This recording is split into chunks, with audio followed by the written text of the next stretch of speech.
በዚህ የመኖሪያ ቤት ውስጥ የዝግጅት ሽርጉዱ ደርቷል። ወደዚህ ቤት እንግዳ የሆኑት ሰዎች ግን የአንድ እምነት ተከታዮች ብቻ አይደሉም። በዚህ የፍቅር ድግስ ላይ ከታደሙት እንግዶች መካከል አንዱ የወንጌላውያን አብያተ ክርስቲያናት አገልጋይ ዘማሪ ዳዊት በቀለ ይገኝበታል። ለዘማሪ ዳዊት ይህ ቤት የእምነት ድንበር የማይገታው የኢትዮጵያዊነት ትልቅ አዳራሽ ነው።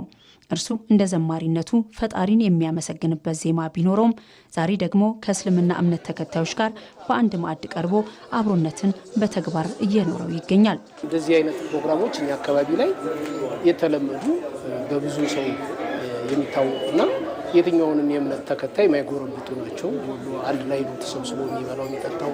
ወላጆቻችን አንዱ ቤት ለምሳሌ እኔ እናት ሙስሊም ናት፣ እኔ ከወንጌላውያን እምነት ተከታይ ነኝ፣ ሌሎች ደግሞ ኦርቶዶክስ ፋሚሊዎች አሉኝና ይሄ እንዳልሹ ለሀገር ግንባታ፣ ለሀገር ገጽታ፣ ለአብሮነት እጅግ በጣም የበለጠ አብሮነትን የሚያዳብር ትልቅ ማሳያ የሆነ ፕሮግራም ነው። በእስልምና አስተምህሮ መተሳሰብና መረዳዳት በተለይም እንደ ረመዳን ባሉ ትልልቅ አጽዋማት ይበልጥ በርህራሄና በአብሮነት እንዲከወኑ የእምነቱ አስተምህሮ ያዛል። ይህ እውነት ደግሞ እዚህ ይበልጥ ደምቆ ይታያል። የረመዳን ወር ለሙስሊሙ ማህበረሰብ የጾምና የጸሎት ወቅት እንደመሆኑ ክርስቲያኑም ወገን በተመሳሳይ የጾም ወቅት ላይ ሆኖ ለሀገር ሰላምና ለሕዝብ ፍቅር መማጸኑ የኢትዮጵያን ልዩ ገጽታ ይገልጻል። የኛ እምነት ነብዩ ሰለላሁ ዐለይሂ ወሰለም ከጉርብትና ይጀምራሉ። ከጎረቤት ሀቅ ጀምሮ እስላም ክርስቲያን ሳይል በእምነት ሳይመረጥ በየትኛው መንገድ ያለ ሰው ከጉርብትና ጀምሮ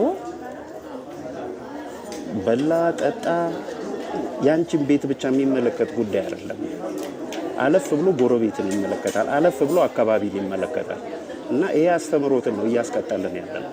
ይህ ታላቅ የአንድነት ማሳያ በሆነው የኢፍጣር ስነ ስርዓት ላይ ሃይማኖት የልዩነት አጥርን ሳይሆን የአብሮነት ድልድይነት ሚና ሲጫወት ይስተዋላል። ኢትዮጵያ የልማትና የብልጽግና ጉዞዋን የምታፋጥነው በተናጠል ሳይሆን እንዲህ ባሉ የጋራ እሴቶች መሆኑን የዕለቱ ድባብ ይመሰክራል። እንደው እንደ ሀገር ለሀገራችን ሰላም፣ ለሀገራችን አንድነት ይህን ባህላችንን ማስጠበቅ ስላለብን ትልቅ ኃላፊነት ላይ ነው ያለነው አሁን ማለት ነው።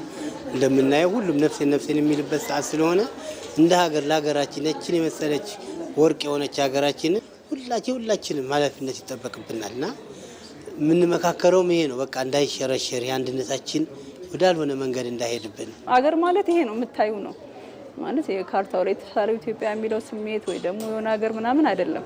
ሀገር ማለት ዛሬ እኔና አንቺ ብለን የምናየው ነገር ነው።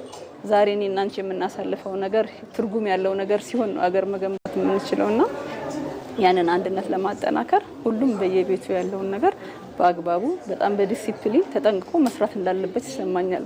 እንደ ሰይድና ዳውድ ያሉ በአንድ ማዕድ ኢፍጣርን ማጋራታቸው ከግለኝነት አስተሳሰብ ወጥቶ በጋራ ጉዳዮች ላይ ማተኮር ለሚፈልገው የመደመር ፍልስፍና ይህ ነባር እሴት ህያው ማሳያ ነው። ቀጣዩ ትውልድ የተሻለ ኢትዮጵያን የመረከብ እድል አለው ብዬ አምናለሁ።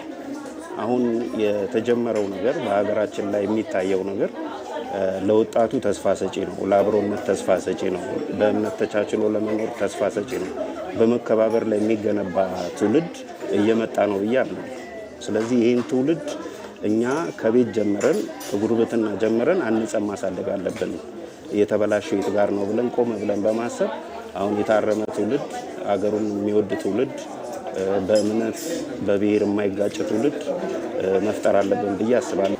ኑሯችን፣ ህይወታችን፣ ፋሚሊያችን የተሳሰረ ነው። የተለያየ ነገር የለም እና የኖርንበትን ነገር አሁን ደግሞ በደንብ እንደው በወጣቱ ያጠናከርን እኔ ለአንቺ አንቺ ለኔ እያልን መኖር ኢትዮጵያን የሚያስቀጥላት ነው። ባይዘዌ የመጣ ነውም በዛ መንገድ ነው። በዛ መንገድ የመጣችን ኢትዮጵያ ደግሞ ለልጆቻችን እንደዚህ አይነት አብሮነትን እያስተማር ማስቀጠል ነው። ይሄን አብሮነት ለማስቀጠል ያው ብቸኛው አማራጭ እኛ ታላላቆቻችን ያለፉበትን መንገድ እንደተቀበልነው ለልጆቻችን ይሄን እንደዚህ አይነት ፕሮግራሞች ላይ አሁን ለምሳሌ ዛሬ እኔ ልጆቼን ይዤ ባለመምጣቴ ተሰምቶኛል። ቢያንስ ማየት አለባቸው። ሙስሊሙ፣ ኦርቶዶክሱ፣ የወንጌላውያን እምነት ተከታዩ እንዲህ ተሰብስቦ በጋራ አብሮ ሲበላ ሲጠጣ በጋራ ጉዳይ ላይ ሲመካከር አንዱ ለአንዱ ሲተሳሰብ ቢያዩ ነገ እነሱ ያን ነገር ይዘው ነጭ ወረቀት አይደሉ ለመቀበል አይችልም። ፀሐይ ስታዘቀዝቅና የኢፍጣር ሰዓቱ ሲቃረብ በቤት ውስጥ የሚሰማው ሳቅና ጨዋታ አንድ ትልቅ መልእክት ያስተላልፋል።